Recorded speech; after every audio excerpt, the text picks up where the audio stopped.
आप देख रहे हैं लाइव बिहार। मैं हूं आपके साथ असलम अब्बास। बिहार विधानमंडल सत्र का जो है आगाज आज 11 बजे से हो जाना है। इस मानसून सत्र में सत्ता पक्ष और विपक्ष के बीच में जबरदस्त हंगामा होने के पूरी आसार है और ये कहा जा सकता है कि इस मानसून सत्र में जो है सरकार को घेरने की पूरी तैयारी विपक्ष की तरफ से की गई है। अगर इस मानसून सत्र की बात करें तो पहले रुपौली में उपचुनाव जिस तरीके से हुए हैं और एनडीए और महागठबंधन दोनों को हार मिली है और निर्दलीय प्रत्याशी शंकर सिंह जो चुनाव जीत कर आए हैं उन्हें पहले शपथ दिलाई जाएगी। विधानसभा अध्यक्ष जो है उन्हें शपथ दिलाएंगे और विधानसभा अध्यक्ष की अगर बात करें तो नंद किशोर यादव उन्हें पहले शपथ दिलाएंगे। उसके बाद विधानसभा का कार्यवाही जो है 11 बजे शुरू होगा, जहां कुल 5 बैठकें होनी है। इस मानसून सत्र में 5 बैठकें होनी है और इस बैठक पर चर्चा भी होना है। लेकिन इस विधानमंडल के मानसून सत्र में विपक्ष जो है सरकार को घेरने के लिए पूरी तैयारी कर रखी है। आज के इस सत्र में कई तरह के मुद्दों पर गर्मा गर्म बहस होता हुआ भी आपको दिख सकता है। जिस तरीके से बिहार में मौजूदा राजनीतिक हालात है या फिर बिहार में जिस तरीके से शासन प्रशासन चल रहा है उसको लेकर विपक्ष लगातार सुशासन बाबू यानी कि बिहार के मुख्यमंत्री नीतीश कुमार पर हमलावर है और ऐसी आशंका पूरी है कि आज जैसे ही सदन की कार्रवाई शुरू होगी विपक्ष अपना जोरदार जो है मुखालफत इजहार करेगा, यानी कि विरोध इजहार करेगा और जनता के सवालों पर, जनता के मुद्दों पर सरकार को घेरने की पूरी कोशिश होगी।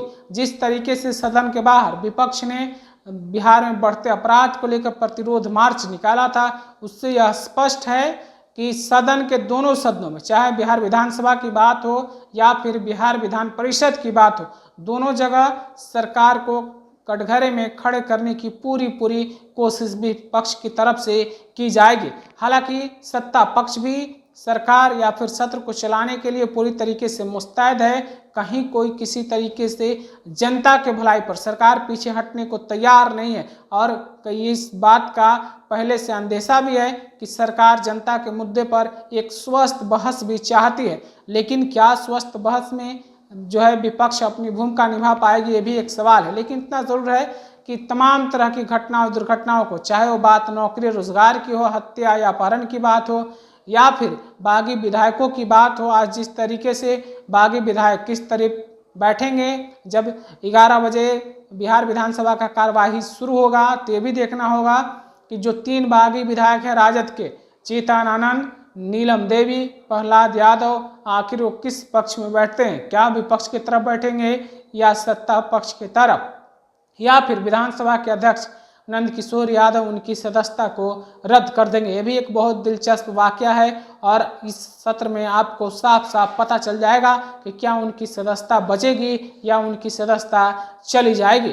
तो तमाम तरह के जो है बाहर की जो घटना दुर्घटना है, चाहे वो पेपर लीक की बात हो, नीट की बात हो, जिस तरीके से पेपर लीक और नीट को लेकर विपक्ष सरकार पर, खास करके बिहार में, दिल्ली में एनडीए की सरकार है और पटना में भी बिहार की, पटना यानी कि एनडीए की सरकार है, यानी डबल इंजन की सरकार चल रही है, उसको लेकर भी विपक्ष घेरने की पूरी तैयारी कर चुकी है। अब देखना होगा आज जैसे ही कार्यवाही शुरू होगा कितना कुछ विपक्ष का आक्रामक रूप देखने को मिलता है, तो दूसरी तरफ सत्ता पक्ष इससे कैसे निपट सकती है या फिर कैसे इसका जवाब देगी। बहुत ही दिलचस्प होने वाला ये मानसून सत्र। आप अपनी राय और प्रतिक्रिया क्या रखते हैं कमेंट में हमें ज़रूर बताइएगा। तब तक के लिए आपका बहुत बहुत शुक्रिया।